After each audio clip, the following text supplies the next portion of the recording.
तुला मागतो रामदासा दयाळा, दिनाकारणे देई आता कृपाळा।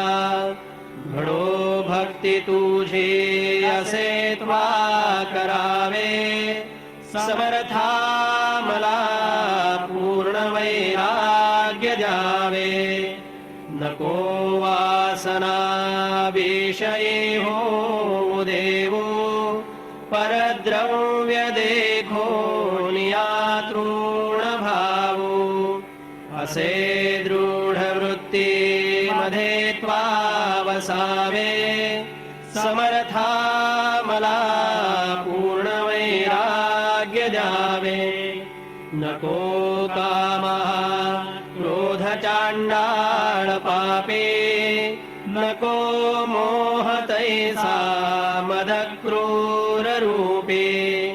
मना कल्पने पासुनी सोडवावे, समर्था मला पूर्ण वैराग्य द्यावे। सदा सर्वदा शांती विरक्ती राहे, हरी कीर्तनी चित्त माझे वसोहे। अखंडित अध्यात्म करणी पडावे, समर्था मला पूर्ण वैराग्य द्यावे। असे मूढमी काही माते कळेना, कधी दास दास्यत्व तुझे घडेना। श्रीहस्त ठेवूनि दुःखा हरावे, समर्था मला पूर्ण वैराग्य द्यावे। सदा संगती सज्जनाची असावे, मती दुर्मती काही कोठे नसावे। मनी लोचनी रामरूपा पहावे, समर्था मला पूर्ण वैराग्य द्यावे। से आवडे अंतरे दर्शनाचे, परिभाग्यहीना मला भेटी कैते। करी प्रार्थना दीनवाणी स्वभावे, समर्था मला पूर्ण वैराग्य द्यावे।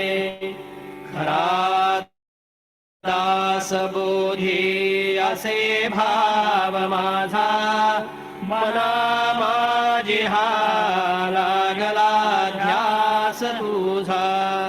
म्हणे उद्धव सूता ते धरावे, समर्था मला पूर्ण वैराग्य द्यावे। जय जय रघुवीर समर्थ।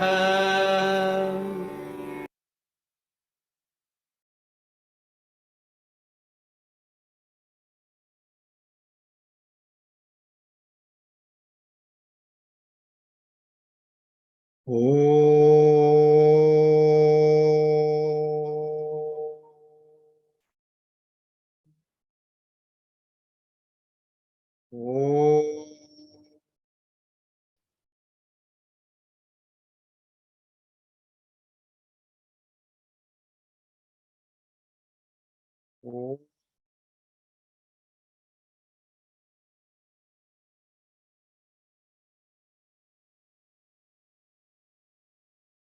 ओम श्री गणेशाय नमः। ओम श्री सरस्वत्यै नमः। ओम श्री गुरुभ्यो नमः। शुका सारिखे पूर्ण वैराग्य जाचे, वशिष्ठा परिज्ञान योगेश्वराचे। कवी वाल्मिका सारिखा मान्यैसा, नमस्कार माझा सद्गुरु रामदासा। नमस्कार माझा सद्गुरु रामदासा। जय जय रघुवीर समर्थ. नमस्कार. आजचा आपला हा देहांत निरूपणाचा बहुतेक आज आपला पूर्ण होईल, कारण आतापर्यंत जो आपण भाग बघितला त्याच्यामध्ये थोडक्यात आढावा असा की आपण ह्याला जो संसार संसार म्हणतो ते जन्म मरणाच्या चक्रामध्ये अडकणं असंही म्हणतो. किंवा त्याची एक संतांनी आणखीन एक वेगळी छान साधकासाठी त्याची परिभाषा आपल्याला बऱ्याच वेळा काय होतं म्हणतात, कोणी पाहिलंय जन्म मरण, सुदैवाने आपल्याला आदल्या जन्मेचं काही आठवत नसतं. तर काय माहिती काय आहे. मग संसार म्हणजे काय किंवा संसारी म्हणजे कोण, तर म्हणले जो सुखासाठी दुसऱ्यावर अवलंबून आहे तो संसारी. आहा, इतकी गोड परिभाषा मी कुठेच ऐकली नव्हती की सुखासाठी दुसऱ्यावर अवलंबून आहे तो संसारी. मग आता दुसऱ्यावर अवलंबून असल्यावर काय होणार, आपल्या लोकांकडनं अपेक्षा असते, मग ते नाही पूर्ण झाली तर दुःख होतं, मग काही काही त्याच्यावर रिॲक्शन होते. हे जो रेसिड्यू आहे ना, अनफिनिश्ड बिझनेस खूप असतो आपल्या मनामध्ये, तो आपल्याला देहाला चालना देत असतो. तर मग आता चालना म्हणजे काय, आता देह सोडून अज्ञानी माणसांना जो अजून संसारीच राहिला, सुखासाठी दुसऱ्यावर अवलंबून असतानाच त्याचा देह सुटला, मग त्याला पुढे काय ढकलतं, ते वासना मिश्रित प्राण हे त्याला पुढे ढकलतात. तर याच्यावर का चिंतन आपण करत आहे, तर रामदास स्वामींना असं समजावून सांगायचंय की अरे असं तू मानू नको की हा देह संपल्यावर तुझं इथलं संपलं, काही याच्यात तुला बरंच काही करता येईल. पहिली प्रथम गोष्ट, तू मानव जीव देहामध्ये आल्यावर तुला सुखाच्या बाबतीत स्वावलंबी बनायचा अधिकार आहे, तो प्राप्त कर. आणि तो जर नाही केलास तर त्यात माझी खूप हानी आहे. प्रत्येकाने म्हणायचं माझी खूप हानी आहे. आणि ते पुढे काय होतं हे पटवण्यासाठी आणि काय आहे ते समजावण्यासाठी धाकट दपाशा किंवा भीतीपोटी नाही असं म्हणायचं, समजून घ्यायचं. समजून घेतलं की त्याच्यात आपली त्याच्यामध्ये बळजबरी वाटत नाही, त्यात एक गोडवा येतो समजलेलं असलं की. किंवा कसं लहान मुलं असतात ना घरामध्ये, मग त्यांना सांगतात कुठे गरम असेल हा याला हात नाही लावायचा, मग ते त्यांना एकदा खात्री पटली की हा हा अग्नी आहे, त्याला हात लावायचा नाही, मग ठीक आहे त्याच्या आजूबाजूने ते पण नाही तर मग ते सारखं त्यांना अगदी खात्री पटेपर्यंत तर तसं आपलं जीवन सुलभ होण्यासाठी रामदास स्वामी सांगत आहे. मग आता आपण गेल्या वेळे 6 ते 10 ओव्यांमध्ये उदाहरणं बघितली आणि 11 ते 17 ओव्यांमध्ये सिद्धांत चर्चा, आणि या 17 नंतरच्या पुढच्या ओव्या हा जो न दिसणारी शक्ती, ही शक्ती म्हणजे वासना मिश्रित प्राण, याचंच बरचसं वर्णन आहे. आणि त्याचं वर्णन अशासाठी पटवण्यासाठी की हे वासना मिश्रित प्राण असतात, त्यांचं पुढे जे जे काय होतं त्याची चर्चा त्यांनी त्यांच्या एक्सपर्ट ज्ञानी माणसाच्या भूमिकेतनं त्यांनी सांगितली आहे. ते पटण्यासाठी या उर्वरित ओव्या आहेत. तर आपण त्या बघू. म्हणजे काय होईल, आपल्याला याच्या पुढचे 2 समास फार साधनेच्या दृष्टीने आणखी महत्वाचे आहेत. ते आणखी शेवटच्या समासामध्ये 10व्या आणखीन एक प्रश्न की आपल्याला असं वाटतं की लोकांना यश मिळतं, लोक सुखी आहेत, ते इतकं कसं वागतात काही साधना न करता, मग मला का दुःख, हे असे विषय सुद्धा समर्थांनी चर्चेला घेतले आहेत या समासामध्ये, या दशकात संपवतात. तर ठीक आहे, आता आपण गेल्या वेळी याच्यावर विचार केला. मनाच्या वृत्ती नाना वासना, वासना पाहता दिसेना परंतु आहे, आहे वासना आहे. तर ह्या आता बघा, वासना, वृत्ती, प्राण, जाणीव, ह्या सगळ्याचा आपल्याला क्लिअर कट अर्थ व्हावा शक्यतो म्हणून आपण एक उदाहरण घेतलं होतं की वृत्ती, वासना, मन, प्राण, आणि ह्या सगळ्यात वासना, प्राण, मन, वृत्ती जी येते त्याला समर्थ सूक्ष्म शरीर किंवा वासना शरीर, वासना देह असं म्हणतात. हे पण ह्याला सगळ्याला जाणीव मुख्य आहे. आणि त्या जाणीवेसाठी, कारण जाणीव नसेल तर काहीच होणार नाही. म्हणून जाणीव आहे आणि इट हॅज लोन्ड इट्स एक्झिस्टन्स या मनाला, जणू काही असं बॉरोड, मनाने त्याच्याकडनं बॉरो केलेलं आहे. फक्त मनामध्येच ही शक्ती आहे जाणीव बॉरो करायची. तर बघा, त्याचं आपण एक उदाहरण बघितलं होतं आपल्याला बुद्धीला आकलन होण्यासाठी. आणि तुमच्यापैकी पुष्कळांनी होमवर्क पाठवलंय, विचार केला आहे, तर तुम्हाला हे आजचं विवेचन आवडेल. मग त्याचा आपण या उत्तरापर्यंत कसे आलो ते पण मला तुमच्याकडनं जाणून घ्यायला आवडेल. तर बघा, तुमची बऱ्याच जणांची उत्तरं 90% लोकांची 4पैकी 5 बरोबर आहे. फक्त मन म्हणजे काय आणि प्राण ह्याच्यात थोडं अदला बदल आहे, पण त्याला पण ते काय म्हणायचं, ते साहजिक आहे. तर ते का साहजिक आहे ते पण आपण बघणार होता. पण मी काय केलं ते सांगतो, आणि हे आपण आत्मबोधाच्या श्लोकाच्या आधारावर घेतलं आणि त्या आधारावरतीच आपण असं म्हटलं की जाणीव हा आहे, तर जाणीवेला आपण अग्नी असं या श्लोकाच्या आधारे घेतलं. आता बघा, या जोड्याच्या जुळव्या तुमची उत्तरं काही काही जणांची अशी वेगळी यायला लागली. मग म्हटलं माझं काही चुकलं का काय उदाहरण देताना. म्हणून मी 1-2 जणांना, स्वामींना फोन केला की म्हटलं असं मी दासबोध क्लासमध्ये होमवर्क आहे आणि हे असं उत्तर मी सांगणार, ते बरोबर आहे ना. ते मग त्यांनी सांगितलं हो, हे आता आपण आता बघणार आहोत ते बरोबर आहे. काय आहे, मन जे आहे ते बघा, मन हे पातेल आहे. कारण हे ह्या पातेल्यामध्येच फक्त अग्नीकडून जाणीव किंवा अग्नी घ्यायची क्षमता असते. प्राण आहेत ना, ते डायरेक्ट अग्नीला म्हणजे जाणीवायला करत नाही शकत. बघा, प्राणामध्ये जर जाणीव असती ना, इंडिपेंडंट जाणीव असती ना, तर आपण श्वासोश्वास कंट्रोल करू शकलो नसतो. आपण मनाने श्वासोश्वास कंट्रोल करू शकतो की नाही? मनाचा ताबा आहे की नाही प्राणावरती? आहे. पण काय एक लघु अंशाने प्राणाचा पण मनावर इन्फ्लुएन्स आहे. तो कसा ते आपण बघू. नंतर आसनं आहेत.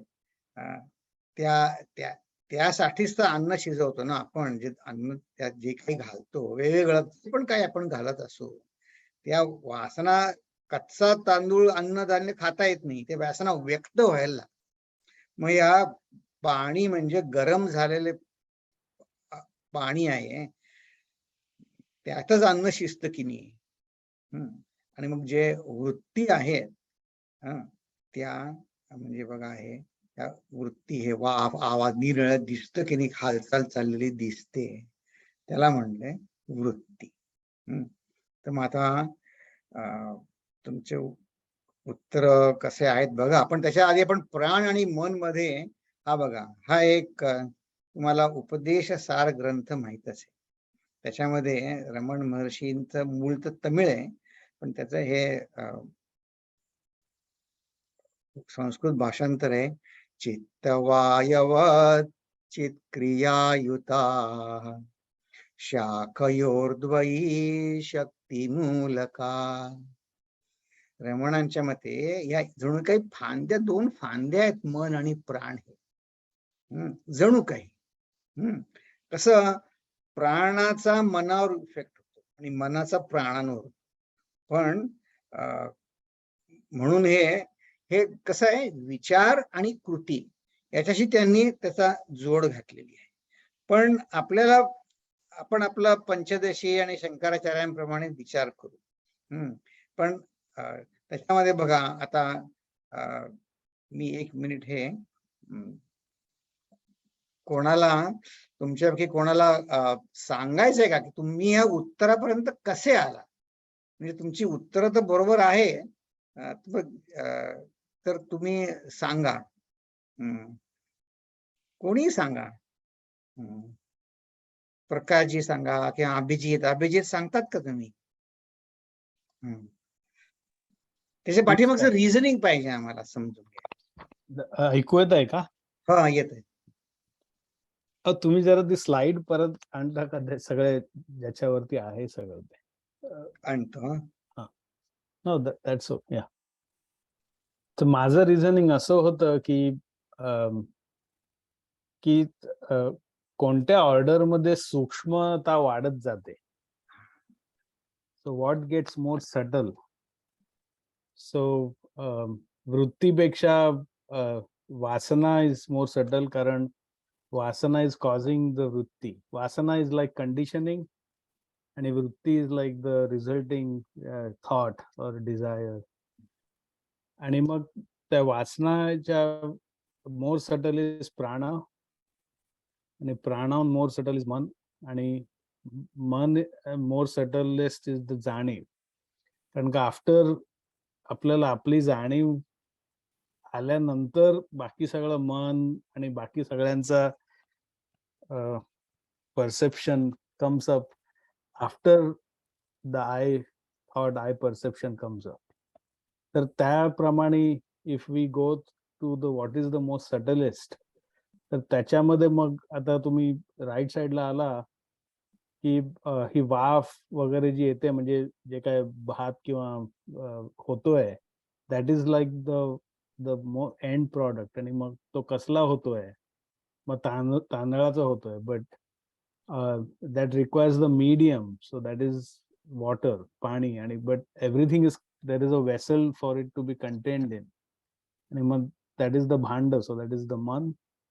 आणि nothing is possible without the agni, that is what enables everything, so that is why the agni is the jani. So it's a very nice model of how we perceive things and how we are aware of things. But I also always remind myself that this is only a model, and all of these things are just appearances of the subtlest of it, which is the jani. खरंय, खरंय. आता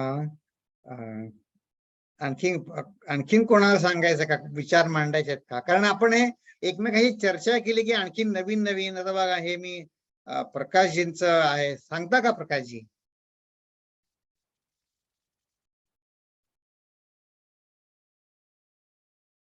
सांगा.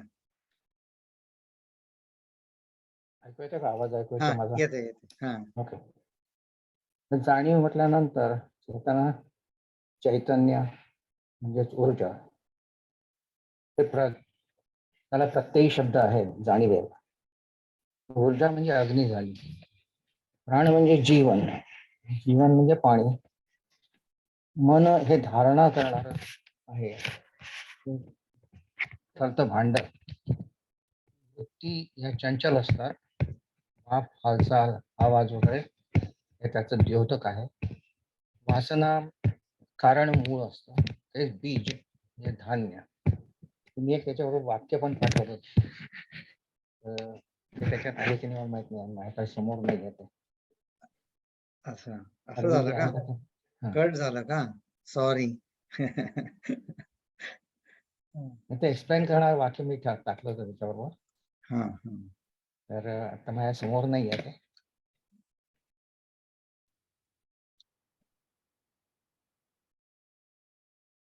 पण हे बघा, त्याने कसं सांगितलं की भांड हे धारणा आहे. तर भांड नसेल ना, मन नसेल. आणि बघा, हा जो सूक्ष्म जीव आहे, ते वेगवेगळ्या भांड्याच्या वेगवेगळ्या क्वालिटीज असतात की नाही, मग त्याप्रमाणे त्याची धारणा होते. आणि बघा, शिजवण्याचं सुद्धा जर बघितलं की नाही, आपल्याला शिजवायचं असतं अन्न किंवा वासना पूर्ण करायची. मग तुम्ही म्हणाल वासना आहे आणि चैतन्य आहे, पूर्ण व्हायला पाहिजे. नाही, ते अन्नधान्य डायरेक्ट अग्नीत टाकलं तर जळून जाईल. मग त्याला भांड लागतं. मग डायरेक्ट भांड्यात पण टाकू नाही शकत, पाणी पाहिजे. आणि मग पाण्यात टाकल्यावर होणार. हे कंडिशनिंग आहे की नाही. म्हणून ह्यासाठी या पंचदशी मध्ये याच्यावर डिस्कस केलंय. आता हे फक्त विचारासाठी, ते मॉडेल खूप वाढवायचं नाही बरं का, की पण यासाठी म्हणजे माझं काय म्हणणं, आपण जेव्हा वृत्ती कंट्रोल करायला जातो ना, त्याच्या पाठीमागे बरंच मोठं लॉजिक असतं. आपण म्हणतो मला नामस्मरण करताना, पूजा करताना माझ्या वृत्ती खूप येतात. ते एक संत सांगायचे, याचा अर्थ म्हणजे तुमच्या अनफिनिश्ड डिझायर्स खूप आहेत तुमच्यापाशी. तुमच्या अतृप्त इच्छा खूप आहेत, म्हणून तुम्हाला नामस्मरण करताना विचार खूप येतात. ते म्हणले मग इतर वेळी येत नाहीत असं आहेत का? इतर वेळी येतात, पण नामस्मरण करताना ते जाणवतात, एवढाच फरक आहे. असं होत की नाम मग चांगलं ना म्हणे, येऊ देत विचार, आलं तर हरकत नाही. राजश्री ताईंना काही सांगायचं आहे का? माझी जरा गल्लत झाली असं मला वाटतं आता ऐकून ही उत्तरं. मी जाणीव म्हणजे तुम्ही सांगितलं अग्नी म्हणून, अग्नी, वासना, तांदूळ आणि धान्य. तुमचं फक्त एक चुकलं. ते जोडी जुळवामध्ये डेंजरस असं असतं की एक चुकलं की दोन चुकतात. मन म्हणजे चंचल असतं ना मन, ते वाफ, आवाज, हालचाल मनामध्ये असते की नाही, ते तसं मी मन असं केलं आणि मग त्याच्यामुळे ती वृत्ती बनते आपली, एकत्र होते. भांड्यामध्ये एकत्र कसं शिजलं जातं, ते भांड पाहिजे म्हणून ते भांड म्हणजे वृत्ती एकत्रित. मग आता बघा, प्रकाशजींनी जे सांगितलं ना मॉडेल, की किंवा अभिजित म्हणला की जाणीवेच्या सगळ्यात जवळ फक्त मनच जाऊ शकतं जाणीवेच्या, आणि प्राणाला अधिष्ठान ते कुठेतरी प्राण स्थिरावला पाहिजे, तो मनात आहे. हा सिक्वेन्स आहे. आणि वाफ हे शेवटचं बाहेरून दिसणारं सगळ्यात स्थूल रूप दिसणारं ते हालचाल आहे. म्हणून एवढा विचार करायला. प्रकाशजी तुम्ही काय म्हणता? सापडेल मला ते वाक्य मी सांगा. मनाच्या भांड्यात वासनांची बीजे प्राणाच्या माध्यमात चैतन्याच्या ऊर्जेने शिजतात, तेव्हा ते वृत्तीरूपे प्रकट होतात. मनाच्या भांड्यात वासनांची बीजे प्राणाच्या माध्यमात चैतन्याच्या ऊर्जेने शिजतात, तेव्हा ती वृत्तीरूपे प्रकटतात. वृत्ती is a effect, as Abhijit rightly said, of vasana. Vasana is the mood. वासना नसल्याशिवाय वृत्ती येणं शक्य नाही. The वृत्ती is a pattern, so to say, established by the cooking of the vasanas. त्या पुन्हा पुन्हा तशा शिजल्यानंतर वृत्ती तयार होतात तुमच्यामध्ये, which is just a pattern, behaviour pattern म्हणतो आपण त्याला, वृत्ती म्हणायची. तसं आहे. खरंय. अभिजित सांगा. I just want to add one quick thing here की maybe तुम्ही आता सांगणार असाल आम्हाला, so I hope I am not saying something which you are going to say. So he G equivalence आहे, so how to use that in our sadhana.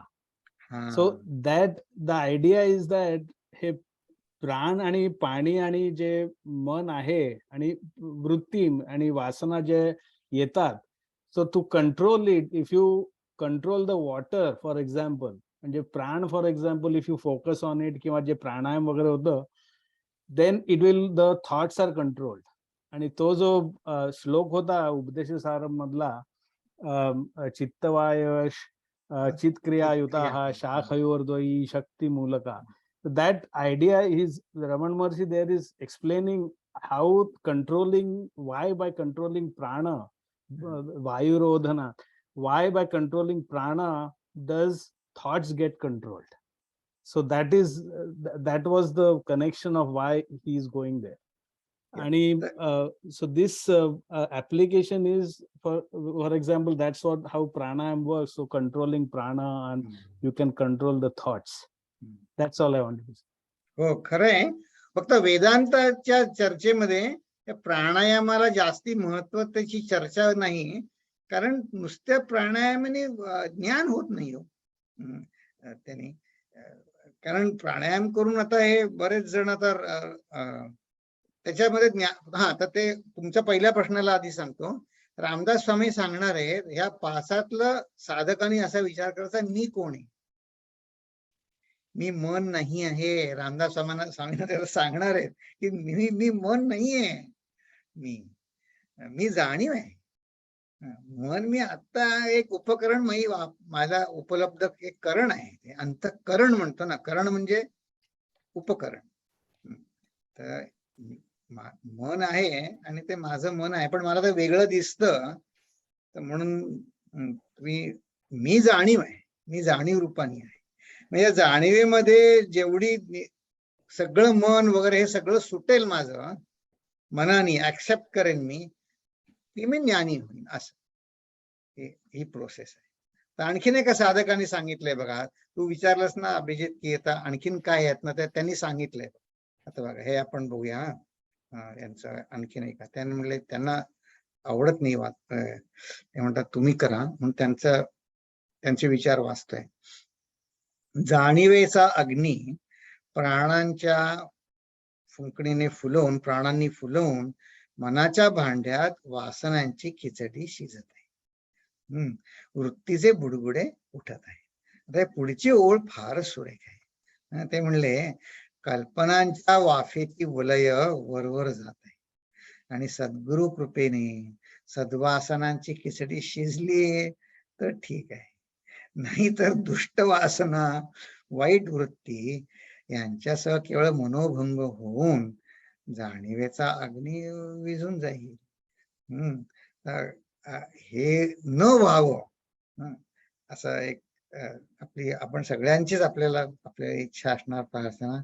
So thank you. आता चला, आता आपण पुढे चल.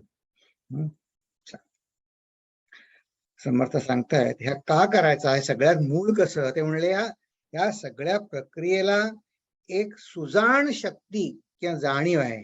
त्यालाच ते म्हणतात वासना जाणीजे जाणीव हेत, जाणीव मुळींचा मूळकंद, मूळ मायेत असे मिश्रित कारण रूपे.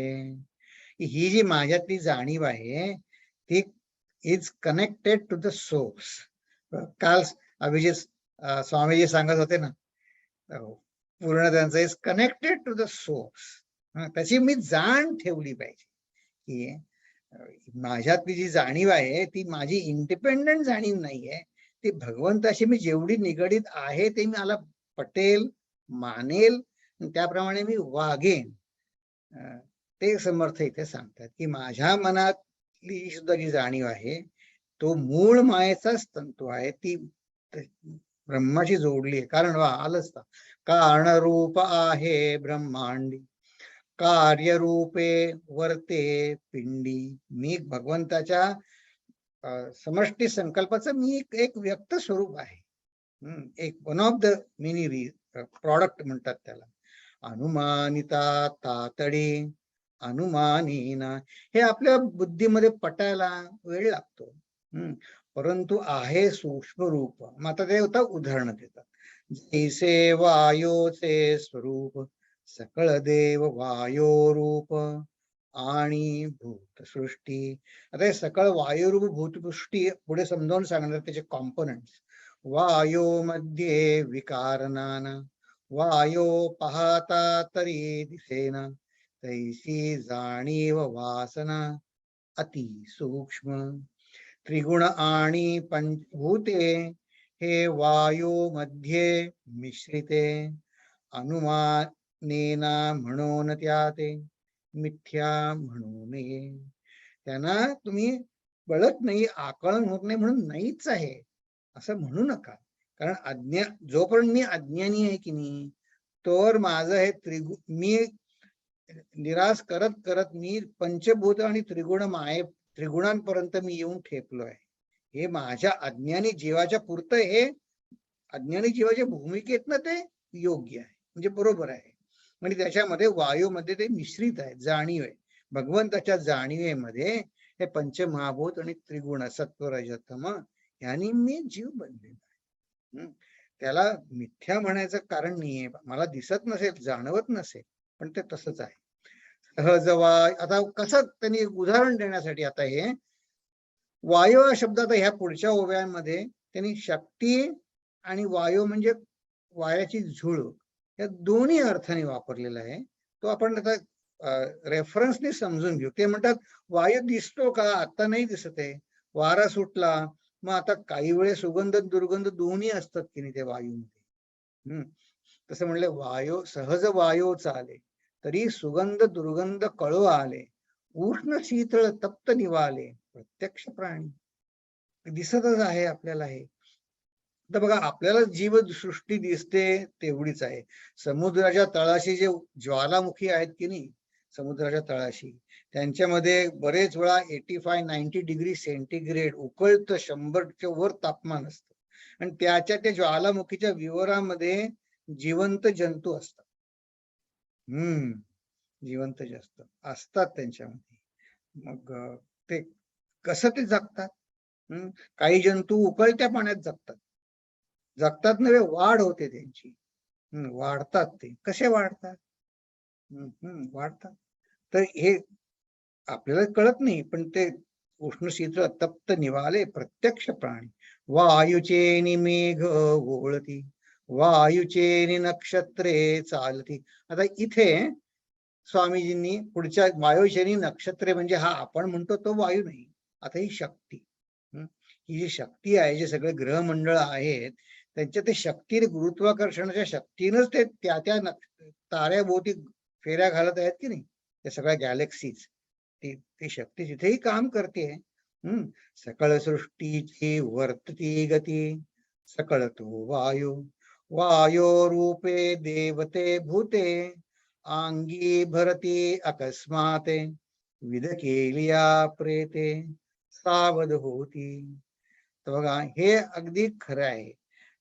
फक्त तुम्हाला घाबरवायसाठी म्हणत नाही, चांगलं उदाहरण सांग की वायू रूपे देवते भूते अंगी भरती अकस्माते. आपला चिन्मय मिशनचा कुठल्या कर्नाटकात कुठे शिमोगा, शिमोगा गावी जे चिन्मय मिशननी जे देऊळ आणि आश्रम तो विकत घेतलाय, हे गुरुदेवांकडे प्रत्यक्ष ऐकलंय की तिथे एक काय म्हणायचं साधू, म्हणजे अशिक्षित म्हणा, कानडी भाषा त्याला येत होती फक्त, तिथे तो राहायचा आणि ती जागा होती कोणाची, तिथे राहायचा तो. तर तो दररोज सकाळी उठून ते कागद तो त्याच्यावर लिहायचा, काही लिहिलेलं असायचं, रात्री साधना करायचा, ते तो संस्कृत श्लोक लिहायचा. आणि त्याला सकाळी उठल्यावर संस्कृत, म्हणजे जेव्हा झोपून मग झोपायचा, मग उठल्यावर त्याला संस्कृत वाचता येत नसे, ते संस्कृत श्लोक करायचा. मग तिथले लोक आले, गुरुदान त्या जागी गेले, आणि ती जागा चिन्मय मिशननी शिमोगा आश्रम तिथे तो होता. गुरुदेवाने विचारले काय आहे हे, म्हणे त्यांनी तेव्हा असं उदाहरण दिलं होतं, म्हणे हा कोणी संबंध आहे पूर्वीचा, तो त्यांच्या तो संस्कृत मध्ये रचना करत असे. तर शिमोगाचा आपला चिन्मय मिशनचा आश्रम त्या जागी आहे. तर आपल्याला पण असं आहे, भीतीचं काही असेल ते जास्ती खरं वाटतं, या चांगल्या गोष्टी सांगितलेला आपल्याला पटायला जरा कठीण वाटतं. पण हे जे आहे समर्थांनी सांगितलंय ते अत्यंत खरं आहे. त्याचं एक आज उदाहरण आपण आणखीन एक वेगळं बघणार आहोत. वारे निराळे न बोले, देहामध्ये भरून डोले, आळी घेऊन जन्मा आले, कितीक प्राणी. आळी म्हणजे समूह, व्हरायटीज ऑफ इंडिव्हिज्युअल, या अर्थाने आळी शब्द आता जुन्या मराठीत वापरत नाही आता आपण, पण या सगळ्या अनेक देहांमध्ये जीवांमध्ये ही शक्ती संचार जाणीव रूपी करते की नाही. आणि ते कसं आपल्याला सांगता येत नाही की ह्या जगाच्या ह्या कोपऱ्यात जन्मलेला मनुष्य हा इकडे आला कसा, कुठल्या कारणाने आला, हे कसं आपल्याला कळायला फार कठीण जात. पण आता बघा, तुम्हाला एक उदाहरण तुम्हाला गेल्या वेळी बघितलं होतं, तुम्हाला हे सेब्रियेचं उदाहरण आठवतं का? आता बघा, ही कुठे तिचं बालपण जर्मनीत गेलं. तिचे टेड टॉक वर तिचं एक टेड टॉक आहे, तुम्ही ते तिच्या विजगीषू वृत्तीचं आणि कसं ते त्याच्यात ते आणखीन सांगते की फारच विस्मयकारक आहे. 8 वर्षापर्यंत तिचं अत्यंत उत्तम बालपण गेलं. पण 9व्या वर्षी तिला डॉक्टरने सांगितलं, हिला आता जे अंध होणार आहे, ही आता ती कायमची अंध होईल, तिला उपाय नाही, काही त्याच्यावर होऊ शकत नाही. मग तिच्या वडिलांनी, आई वडिलांनी ते 9 ते 12 पर्यंत तिला सगळं जग हिंडवलं बघायसाठी. आणि ती म्हणत मला भीती वाटली, आता मी अंध होणार. मग ती म्हणली की ह्या दुरापत्तीचा मी सुयोग करायला, शोधायला मी लागले. आणि तर बघा, हे जे पुढचं मी तुम्हाला सांगणार आहे. मग आता या अंध लोकांना ब्रेल लिपीतनं त्याचं कम्युनिकेशन चालतं. तर कशी बघा, कोण जाणे, तिला मेडिटेशनची आवड लागली. तिला नेपाळी आणि तिबेटियन संस्कृतीची ओळख झाली. आणि तिला कळलं की तिबेटमध्ये ब्रेल लिपी अजून तयार केलेली नाहीये. मग ती नेपाळी भाषा, तिबेटी भाषा शिकली आणि तिबेटीमध्ये ब्रेल लिपी तिनं आणली. ती तिबेटमधल्या शाळांमध्ये तिथे गेली, तिथे त्यांनी अंधांसाठी शाळा काढली आणि सध्या ती केरळमध्ये स्थायिक आहे. आता हे तुम्ही कसं सांगाल, तिथे अंध मुलांची संस्था काढली, आणखीन बरंच काय काय तिनं केलं. आता हे तुम्ही सांगा. आणि तिने एका नेदरलँड मधल्या एका युवकाशी त्यांचं लग्न झालंय आणि ते दोघे तिथे करतात केरळमध्ये. आता हे कसं पोहोचलंय हे सगळं? तिला आता कुठला जीव कुठे जन्माला आला, पण तिने केलं की नाही, ते जन्म सार्थक केला की नाही तिचा. अनेकांना, तिबेट मधल्या लोकांना उपयोग. आता असं कोणी म्हणलं की तिबेट मधल्या लोकांमध्ये अशी, समाजामध्ये अशी रूढी होती की जो जन्मांधच आहे ते म्हणतात ह्याला कोप झालाय, नशीब नाही याचं, म्हणून त्याच्याकडे ते पूर्ण दुर्लक्ष, हालाकीच्या स्थितीत ती बालकं वाढायची.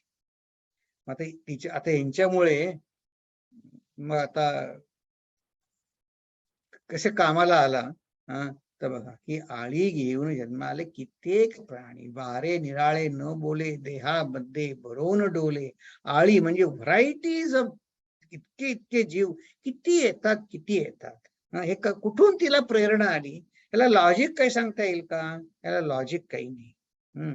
आणखी नाही बघ, रहाणे ब्राह्मण संबंध जाती, रहाणे ठेवणी सापडती. हे जे आपण यती असं एक ऐकलेलं आहे की नाही, भूत संबंध यती, किंवा काय म्हणायचं, जे मुंजा म्हणतात काही ठिकाणी, त्याला जुन्या मराठीमध्ये रहाणे म्हणतात. की जे वाईट नसतात, ते पंडित असतात, पण त्यांच्या काही आशा, आकांक्षा, इच्छा बाकी राहिलेल्या असतात. त्यासाठी तर म्हणले, नाना गुंतले उगवती प्रत्यक्ष राहणे. आता बघा, हे मी एक वाचत होतो, तुमच्या प्रत्येकाकडे रामायण असेल की नाही, रामायण किंवा भागवत, त्याच्यावर तुम्ही बघा, त्याचं संकलन किंवा त्याचं एडिटिंग हनुमान प्रसाद पोद्दारनी केलंय. हनुमान प्रसाद पोद्दार फार उच्च तऱ्हेचे, उच्च कोटीचे साधक होते. त्यांनी अखंडानंद त्यांना आपल्या आई वडिलांचं मान देत, इतका ते होते. आणि ते स्वतः अत्यंत उच्च कोटीचे साधक होते. त्यांचा फार योगामध्ये अधिकार खूप मोठा होता हनुमान प्रसाद, आणि ते कर्मयोगी होते. तर ते अखंडानंद साधू झाल्यावर त्यांचं वृंदावनमध्ये, मुंबईला तिथे मलबार हिलवर तिथे त्यांचा आश्रम आहे, तिथे राहत असत. तर तिथे एक जण हनुमान प्रसाद पोद्दार, त्यांना भाईजी म्हणत, ते अखंडानंद, आणि ते भाईजींना, अखंडानंद म्हणले, आज मुझे ब्राह्मण संबंध के दर्शन हो गए. हे हनुमान प्रसाद पोद्दार अखंडानंदांना सांगतात बरं का. आता बघा, हे जे असे काही जण आहेत ना, की जे त्यांचे प्रत्येक शब्द खरे मानले पाहिजे, असं आहे. तर ते गेले होते, काय करायचं, पहाटे उठायचे 4ला जायचे. तर ते बसले होते समुद्रकिनारी. ते एक जण आला, तर ते म्हणले, पेहरावावरनं वाटला तो पारशी आहे. तर म्हणला, मी कोण आहे माहितीये का, घाबरला नाहीस तू, असं तो भाईजींना म्हणला. भाईजी म्हणले, नाही घाबरलो, काय तुला पाहिजे? तर म्हणे, मी असा भूत आहे, संबंध आहे म्हणे माझे. म्हणे, मग त्या भाईजीने त्याला विचारलं, तू सुखी आहेस का? बघा त्यांचं जो धारिष्ट बघा, आपली बोबडीच वळली असते नाही का, असं काही झालं असतं तर. त्या हनुमानजीने प्रसाद पोद्दारांनी विचारलं, तू सुखी आहेस का? नाही म्हणे, सुखी नाही, पण माझी एक इच्छा तुम्ही पुरी करा. तुम्ही म्हणे भले माणूस दिसता, तुम्ही संत आहात म्हणून मी तुमच्याकडे माझी मदत मागायला. तर म्हणे काय मदत करू? तर म्हणे मी पारशी आहे, पण म्हणे माझा हिंदू पद्धतीमध्ये श्राद्ध वगैरे जे अंत्यसंस्कार करतात त्याच्यावर खूप विश्वास आहे माझा, पण माझी मुलांनी काही ते केलं नाही माझ्यासाठी. मी लिहिलं होतं, तर ती माझी इच्छा पुरी करा. आणि म्हणे त्यासाठी तुम्हाला मी पैसे देतो, माझा इथे इथे घर आहे, तर माझ्या कुटुंबाला जाऊन सांगा. हनुमान प्रसाद पोद्दार म्हणले, अरे माझ्यावर कोण विश्वास ठेवणार असा, आणि असं करा सांगितलं तर मला नाही. नाही म्हणे, मी माझ्या कुटुंबासाठी खूप मोठं धन ठेवलेलं आहे, ते त्यांना माहित नाहीये, ते त्यांना सांगा आणि तिथे सापडेल त्यांना धन, आणि मग ते करतील आणि मग मला मुक्ती मिळेल. मग ते भाईजींनी केलं आणि ते सगळं केलं त्यांचं. तर बघा, हे याच्यात जे म्हटलंय हे दोन्ही मला एका ओवीमध्ये सापडलं, की ब्राह्मण संबंध जाते राहणे ठेवणी, ठेवणी म्हणजे धन, ठेवणी सापडती नाना गुंतले उगवती प्रत्यक्ष राहणे. हे समर्थाने जे सांगितलंय दासबोधामध्ये अक्षरन अक्षर खरं आहे. आपण आपल्या साधनेसाठी त्याचा उपयोग करून घेऊया. बघा, आता तुम्हाला पटलं तर बघा, हे माझं मी मनचं सांगत नाहीये, आपल्या आपल्या भाग्य म्हणून या हनुमान प्रसाद पोद्दारांनी त्यांची आठवण त्यांनी अखंडानंदजींना सांगितली. ते अत्यंत व्यवहारी होते बरं का, हनुमान प्रसाद पोद्दार अत्यंत व्यवहारी होते, पण त्यांना अशी एक वेगळी दृष्टी होती. त्याच्या दोन गोष्टी आणखीन सांगतो हनुमान प्रसाद पोद्दारांच्या. ते जेव्हा गोरखपूरला गीता प्रेसमध्ये होते, अखंडानंद त्यावेळेस 19-20 वर्षाचे होते, तर ते एक जण म्हणे आला आणि सांगितलं, म्हणे मी नेपाळच्या यात्रेला चाललोय, तर माझे म्हणे पत्नी आजारी पडली आहे, हॉस्पिटलमध्ये आहे, मला 250 रुपये पाहिजे. हनुमान प्रसाद पोद्दारांनी, श्रीमंत होते भगवंत कृपेने, त्यांनी दिले पैसे. मग आणखीन 2-3 दिवसांनी तो मनुष्य आला. मग आता ही बाकीच्या प्रेस मधले लोक काय करायचे, गोरखपूर प्रेसमध्ये संपादन विभागातले, मग ते चर्चा होतच असणार. आपल्याकडे जशा वॉटर फाउंटनला गोष्टी आपण बोलतो ऑफिसमध्ये, कॉफी रूम मध्ये, तर चर्चा होतच असेल. तर 2 दिवसांनी 3 दिवसांनी तो मनुष्य पुन्हा आला, पुन्हा काहीतरी सांगितलं, नाही आता ऑपरेशन करायचंय, आणखीन 100 रुपये द्या. तर ते हे लोक त्यांना, आणि मग तिसऱ्या दिवशी तो आला पुन्हा आणि सांगितलं, माझी पत्नी वारली, मला तिला अंत्यसंस्कार करायला आणखीन 300 रुपये पाहिजे. तर हे लोक अखंडानंद म्हणले, त्यांनी त्या अखंडानंदांना पुढे केलं, म्हणजे तुमच्यावर भाईजींचं विशेष प्रेम आहे, तुम्ही सांगा त्यांना, देऊ नका पैसे. तेव्हा अखंडानंद म्हणले, भाईजी तो मनुष्य म्हणे चांगला वाटत नाही, लफंगा दिखता है कोई, उसको रुपया मत दीजिए. तर भाईजी म्हणले, मला म्हणे पहिल्या दिवशीच माहिती आहे, कारण म्हणे मी फोन करून विचारलं होतं, असा कोणी नेपाळच्या यात्रेचा मनुष्य तुमच्याकडे, त्याची बायको आजारी आहे का म्हणून मी हॉस्पिटलमध्ये आधीच फोन केला होता, म्हणजे कोणी नाहीये. मग म्हणे तुम्ही याला पैसे का देता? पुढचा प्रश्न अखंडाने विचारला. ते म्हणले, याच्याकडे बघून म्हणे मला असं वाटलं, याचं माझं गेल्या जन्मीचं काही देणं आहे, म्हणून मी दिले पैसे त्याला. आता आपण कोणी असं उत्तर दिलं, आपण काय म्हणू, काय भोळा मनुष्य आहे, भाबडा मनुष्य आहे. तर ते किती व्यवहारी होते त्याचं उदाहरण तुम्हाला सांगतो. त्यावेळेस हे रामायण संपादनाचं काम चालू होतं, ती भागवत आणि रामायण. तर एकाने हे कसं सगळं खोटं आहे, रामायण आणि भागवत कसं सगळं चुकीचं आहे असं सांगणारी एक पुस्तिका प्रकाशित केली, आणि ती हनुमान प्रसाद त्या गोरखपूरच्या, त्यावेळेस कल्याण मासिक खूप फेमस होतं त्यावेळेस, कल्याण मासिक. तर त्यांनी त्यात सांगितलं की हे घ्या तुम्ही, असं प्रसिद्ध करा कल्याण मासिक. किंवा ते सगळेजण संपादक मंडळावरचे लोक काय म्हणले भाईजींना, आपण ह्याच्यावर म्हणे चांगलं, भाईजी तुम्ही चांगलं कडक उत्तर लिहा या पत्रिकेला विरोध म्हणून कल्याण मासिकामध्ये. भाईजी त्यांना म्हणले, हे काही करायची जरूर नाही, त्याला उत्तर द्यायची गरज नाही. तर ते म्हणले का? म्हणजे तुम्ही बघितलं का त्याने जी पत्रिका छापली आहे त्याच्यात किती लिहिलेलं असतं की नाही, किती प्रती छापल्या ते. तर म्हणजे त्याच्यात त्याच्या 1000 प्रती छापल्यात असं दिलंय. म्हणजे कल्याण मासिकाचा खप किती आहे?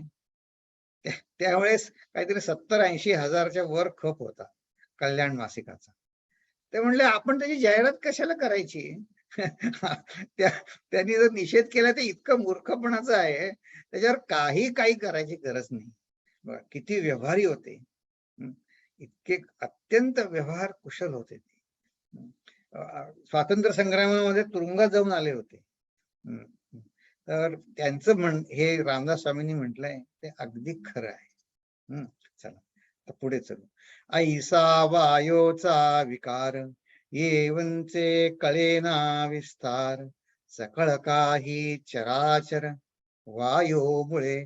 वायू म्हणजे जाणीव, प्राण आणि ती जाणीव रूपात असलेला अव्यक्त.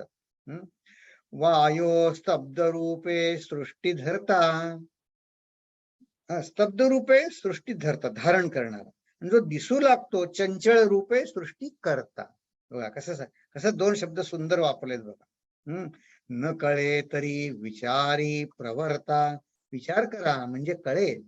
मुळापासून शेवटवरी वायोच सकळ काही करी. वायो वेगळे कर्तृत्व चतुरी मज निरोपावे. काही ह्या जाणीवे वेगळं काही जगामध्ये काही ही सजाण जाणीव आहे. या व्यतिरिक्त काही कुठलं कर्म घडतंय का? हे कोणी तुमच्यापैकी कोणी शहाणा चतुर असेल त्यांनी मला सांगा. म्हणजे नाहीये, असं घडत नाही. हा रिटॉरिक प्रश्न आहे. याचा उत्तर असं की नाही, याच्याशिवाय काही होणार. जाणीव रूप मूळ माया, जाणीव जाते आपल्या ठाया. गुप्त प्रगट होऊनिया विश्वी भरते. कोठे गुप्त कोठे प्रगट, जैसे जीवन उफाळे आटे. पुढे मागुता उगलोटे भूमंडळी. तसं आता आपण बघतो कुठे पाण्याचा प्रवाह अचानक कुठे काय होतं, तसं कुठे गुप्त आहे कुठे प्रगट आहे. ही जाणीव अनेक रूपाने आहे, त्याचा संचार ते म्हणतात तुम्ही विचार करा. तसाच म्हणे वायूमध्ये जाणीव प्रकार उमटे आटे निरंतर. हा निरंतर चालू आहे. कोठे विकारे कोठे समीर. समीर म्हणजे वारा. उगाच वाजे वारी अंगावरून जाती, तेणे हात पाये वाळती. वारा वाजता करपती आली पीके. आलेलं पीक अचानक जातं. किंवा नाना रोगांची नाना वारी पीडा करती पृथ्वीवरी. आता या गेल्या 2 वर्षाच्या अनुभवावरून ते काही सांगायला नको आपल्याला. नाना रोगांच्या नाना वारी पीडा करती पृथ्वीवरी. वीज कडाडी अंबरी वायोमुळे. वायो करिता रागोद्धार, कळे ओळखीचा निर्धार. दीप लागे मेघ पडे हा चमत्कार रागोद्धारी. ह्याचा अगदी छोटं उदाहरण सांगतो, वेळ होतोय आपला. पण हे मल्हार रागाने पाऊस पडतो, किंवा दीप रागाने दिवे लागतात. त्याचं एक छोटं उदाहरण. अखंडानंद 11 ते 19 ह्या वयामध्ये एका काय म्हणायचे फक्कड साधू बुवांकडे जायचे. त्यांची ओळख फक्त मोकलपुरके बाबा एवढीच ओळख उपलब्ध आहे. अदर दॅन अखंडानंदाने त्यांच्या काही 2-3 आठवणी लिहिल्या आहेत, त्याच्यानंतर त्यांची बाकी काही आठवण नाही. तर ती नदीच्या विस्तृत पात्रामध्ये बेट तयार होतात बघा. त्या बेटामध्ये हा साधू राहायचा मोकलपुरके बाबा. 40 वर्ष तो तिथे होता. आणि तिथे जे काय फळ वनस्पती खाऊन राहायचा. गावातले लोक त्यांना कधी भिक्षा द्यायचे, पण अखंडानंद आणि काही मुलं त्यांना भेटायला जायची. एकदा अखंडानंद काय म्हणले, आजूबाजूच्या छोट्या खेडेगावांमध्ये माहिती होतं की हे फार श्रेष्ठ पुरुष आहेत म्हणून. तर अखंडानंद त्यांनी अखंडानंदांना भेटल्यावर जवळ केलं आणि सांगितलं तू उपासना कर, तुझ्या हातनं खूप मोठं काम व्हायचंय. कारण ते अखंडानंद जेव्हा 11 वर्षाचे होते ते म्हणले मी लहानपणापासून हे मी ऐकत आलेलो आहे की 19व्या वर्षी माझा मृत्यू आहे. असं ते म्हणले. मी मृत्यूच्या छायेत वाढलो. तर पण म्हणे मोकलपूरच्या बाबांनी मला सांगितलं की तुझ्या हातनं फार मोठं काम व्हायचंय आणि ते ऍडवाइस द्यायचे. तर ते अखंडानंद मुलगा की नाही आता छोटा बालक, त्या अखंड मोकलपूरचे बाबा म्हणे आम्ही नेहमी तुमच्याकडे येतो, तुम्ही या की कधी आमच्याकडे. येईन म्हणले. तर आले तर ते नदीकाठी बसले वाळवंटामध्ये. तर गावातल्या लोकांना कळलं हे आलेत सिद्ध बाबा. सगळे लोक आले. त्यावेळेस खूप उन्हाळा आणि पाऊस पडत नव्हता, उशीर झाला. ते बाहेरचे लोक त्यांना काय म्हणले, त्या गावातले, की बाबाजी पाऊस आणा, तुम्ही आणू शकता पाऊस. हे मी तर म्हटलंय ना की दीप लागे मेघ पडे हा चमत्कार. तर ते अखंडानंदांनी लिहिलंय की म्हणे बाबा माझ्याकडे बघून हसले आणि माझ्या कानात असं म्हणले, अरे म्हणे जर पाऊस पडायला लागला तर हे सगळे जण पळून जातील त्यांच्या घरामध्ये, आपली पंचायत होईल म्हणे. हे म्हणतायत मला आपल्याला पाऊस पाड म्हणून, पण पाऊस पडायला लागला की हे जातील म्हणे आपल्या घरी. आणि ते इतका आग्रह करत होते तर ते मग स्पष्टपणे मग ते लोकांना पण म्हणले, बघा बरं तुम्ही पळून जायचं नाही पाऊस पडायला लागल्यावरती. ते म्हणले नाही जाणार. आणि अखंडानंदांनी लिहिलंय, एक 10-15 मिनिटांमध्ये सोसाट्याचा वारा सुटला, वळीवाचा पाऊस, असा म्हणतात मुसळधार पाऊस पडला. ते आणि मी म्हणे अखंड भिजलो, लोक पळून गेले. हे पण असं काय आहे की चमत्कारावर त्यांनी ते मोकलपूरच्या बाबांनी पहिलं काही अखंडानंदांना सांगितलं असेल तर म्हणले चमत्काराच्या मुळीच मागे जाऊन, हे पहिलं वाक्य सांगितलं. त्यासाठी याचा काही संबंधच नाही हो. तर पण ते असं आहे, हे जे लिहिलंय रामदास स्वामींनी ते दासबोधामध्ये माझे श्रद्धा विश्वास वाढावा म्हणून मी आपलं तुमच्या बरोबर शेअर करतो. हे जे म्हटलेलं आहे त्यातली ओवीन ओवी अगदी खरी आहे. वायो फुंकिता भूली पडती, वायो फुंकिता खांडके करपती, वायो करिता चालती नाना मंत्र. ही मंत्रविद्या निश्चित आहे. मंत्रे देव प्रगटती, मंत्रे भूते अखरकिती, म्हणजे प्रगट होतात. बाजीगरी गोडंबरी करीती मंत्र सामर्थ्ये. बाजीगिरी म्हणजे मायावी जादू राक्षस करतात ना, त्याला ते राक्षसांनी केलेल्या जादूला दासबोधामध्ये वोडंबरी असं म्हटलेलं आहे. पण म्हणले ही जादू सात्विक लोकांना, देवतांना कळत नाही. राक्षसांची ही माव रचना ते हे देवादिका कळेना, विचित्र सामर्थ्ये नाना स्तंभन मोहनादिके, स्तंभ मोहनादिके, त्याला खिळून ठेवण्याची जादू त्यांना कळत नाही. धडीच पिसे करावे, म्हणजे धड असेल त्याला वेडा करा, वेड्याला शहाण करावं, नाना विकार सांगावे किती म्हणून. हे जाणीव, हे संत लोक काय असतात, त्यांनी आपली वासना इतकी स्वतःची निर्मल केलेली असते की they remain as a empty, म्हणजे आपल्या दृष्टीने एम्प्टी ॲपरेटस. ते मूळ जाणीवेशी, मूळ तंतुशी एकरूप झाल्या कारणानं त्यांना कुठल्याही क्षणी कुठे काही करायला त्यांना काय खेळ म्हणजे त्यांना काही तो चमत्कार राहतच नाही त्यांना तो. त्यामुळे त्यांना हे शक्य होतं. मंत्री संग्राम देवाचा, मंत्री साभिमान ऋषीचा, महिमा मंत्र सामर्थ्याचा कोण जाणे.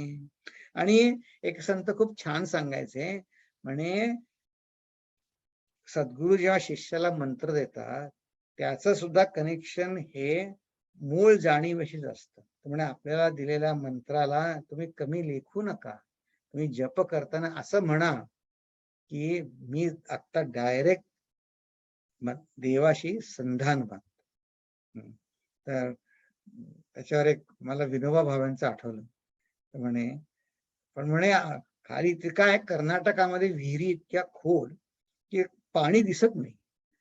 कासरा म्हणजे तो दोर बांधलेला असतो ना त्याला, पोहरा म्हणजे ते भांड विहिरीत टाकतात ते.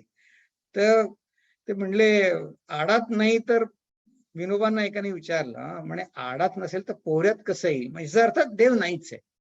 आडात नसेल तर पोहऱ्यात कसं येईल. विनोबा म्हणे कासऱ्यात नसला तरी म्हणे पोहऱ्यात येतं की नाही. त्या दोरीमध्ये पाणी नाही, पण ते त्याच्या भांड्यात कसं येतं म्हणे. तुम्ही म्हणे विश्वास बाळगा, जोपर्यंत दोर रहाटाचा आपल्या हातात आहे तर पाणी तुमच्या हातात आहे. दोर ओढायचं काम मात्र तुमच्यापाशी. जे दिलं त्यांनी, जे उत्स्फूर्त उत्तर दिले ना, कासऱ्यात आहे ते पोहऱ्यात कसं येतं ते ते तर तुला कुठे सांगता येतं म्हणले. त्यांना किती त्यांनी स्वतःचा अनुभव असेल त्या. तर हा अगाध मंत्रा सामर्थ्याचा कोण जाणे. मंत्री पक्षी आटोपिती, मुशके श्वापदे बांधती, मंत्री माह सर्प खिळती आणि धनलाभ. आता हे रमण महर्षींचा आपण जो श्लोक वाचला त्यांच्या आश्रमामध्ये अनेकांनी अनुभवलेला. हा जे शंकरराव देव ज्यांनी मनाच्या श्लोकांवरती आणि राजबोधावर काम केले ना, त्यांनी त्यांची एक आठवण लिहून ठेवली. त्यांनी लिहिले, ते जेव्हा रमणांना भेटायला गेले होते, त्या रमण इंग्लिश मध्ये त्या मोराला म्हणले, अरे म्हणे मुंबईचे पाहुणे आले, त्यांना तू पिसाराने नाच करून दाखव. आणि ते मोराने नाच करून दाखव. आहे ठीक आहे म्हणले. ठीक आहे, आता आणखीन उदाहरण देत नाही. रामदास म्हणले, रामी म्हणतात, आता असो हा प्रश्न झाला, बद्धाचा जन्म प्रत्यया आला. की जन्म आहे हे प्रत्ययाला यायला. आता रामदास स्वामी याचा अर्थ म्हणतात, ball is in our court, की मी कुठलाही अनफिनिश बिझनेस मरायच्या आधी सगळं सोडलं पाहिजे. माझा बिझनेस काही हे करायचं राहिलं, ह्याच्याशी भांडण करायचं राहिलं, ह्याचा असं काही ह्याचा काही करायचं नाहीये साधनेशिवाय आपल्याला आयुष्यामध्ये.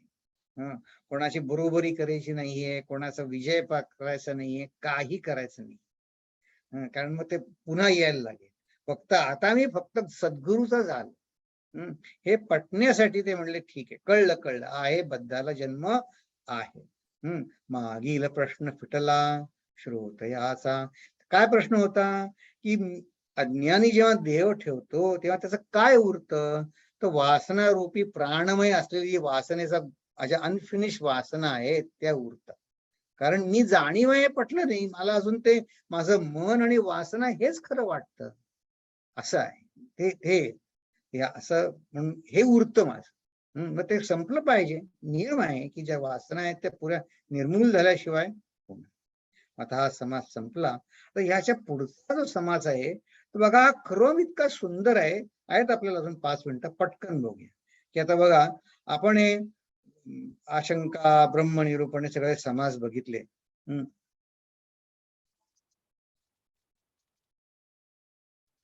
की यामध्ये हा आता आपला देहांत निरूपणाचा समास आपण हे गेल्या वेळे आणि आता पुढचा जो आहे तो संदेहवान. तरी अजून एक शंका आहे बघा, की कळलं शिष्याला आतापर्यंत आपण जी शृंखला आहे, विचार शृंखला, ती पटकन बघू. की ब्रह्माचा हा ब्रह्मांड अनंत अनंत अनंत आहे. त्याला शेवट नाही काही, अगदी फक्त लक्षणानेच त्याची ओळख होते. आणि हे ब्रह्मसृष्टीमध्ये भगवंत बनून स्वरूपत्वानेच भगवंत आहे. आणि तो करून अकर्ता आहे. आणि त्या भगवंतानी केलेल्या सृष्टीमध्ये काही दोष नाही. हे पहिल्या 4 समासात बघितलं. आणि ही जी सृष्टी आहे, जर संबंध सृष्टीमध्ये भगवंत आहे, मग तो जडात आहे किंवा स्थूल पदार्थात नाही असं नाही. पण मी चेतन आहे, मग आजूबाजूचे अचेतन आहेत असं आहे का? मग ह्याच्यावर आधारित प्रश्न होता की मग भगवंत चेतन आहे का अचेतन आहे, किंवा पदार्थ आले कुठून, किंवा महत्व कोणाला द्यायचं? तर स्थूल प्रथम की सूक्ष्म प्रथम, कशापासून काय उत्पन्न झालं, किंवा मुख्य म्हणजे कोण कोणाला आधार देत आहे. तर ही सूक्ष्म जाणीव आहे, अतिसूक्ष्म जाणीव, ती सगळ्याचा आधार आहे. एवढे हा आतापर्यंत थोडक्यात अगदी समरी आपण अशी बघितली. ही आपण हे संबंध 360 डिग्रीज ब्रह्माचा चर्चा आपली चालू आहे. तर हा जो विषय आहे तो पुन्हा पुढच्या 13व्या दशकात आणखीन वेगळ्या तऱ्हेने येणार आहे. पण आता हा जो पुढचा 9वा समास आहे त्याच्यामध्ये ब्रह्म आणि ब्रह्मांड यांचा परस्पर संबंध काय आहे. आता बघा, ब्रह्मांड आणि आता आपण बघितलं की प्रत्येकाने आपापल्या म्हणायचं की माझा म्हणजे पिंडाचा आणि जाणीवेचा काय संबंध आहे ते बघितलं. आता आपण ब्रह्म आणि ब्रह्मांड याचा संबंध काय आहे ते आपण पुढच्या समासाचा विषय आहे तो आपण पुढच्या वेळी बघू. हा कसा क्रमाक्रमाने दासबोध उलगडत आहे तर किती सुंदर आहे बघा, की जे पिंडी तेच ब्रह्मांडी. जसं मी म्हंटल की मी अज्ञानी जीव आहे आणि मी अज्ञानी जीव देह ठेवला त्याने की माझं काय उरतं, तसं या ब्रह्मांडामध्ये ब्रह्म याचा संबंध काय आहे आता ते रामदास स्वामी पुढच्या समासात समजून सांगतात. ठीक आहे, आता आपण इथे थांबू. मी प्रार्थना म्हणतो. ओम पूर्णमद पूर्णमिदं पूर्णात् पूर्णमुदच्यते पूर्णस्य पूर्णमादाय पूर्णमेवावशिष्यते. ओम शांति शांति शांति. हरि ओम. श्री गुरुभ्यो नमः. हरि ओम. नमस्कार. तुम्हाला आणखीन काही विचार मांडायचे असतील काही तर सांगा.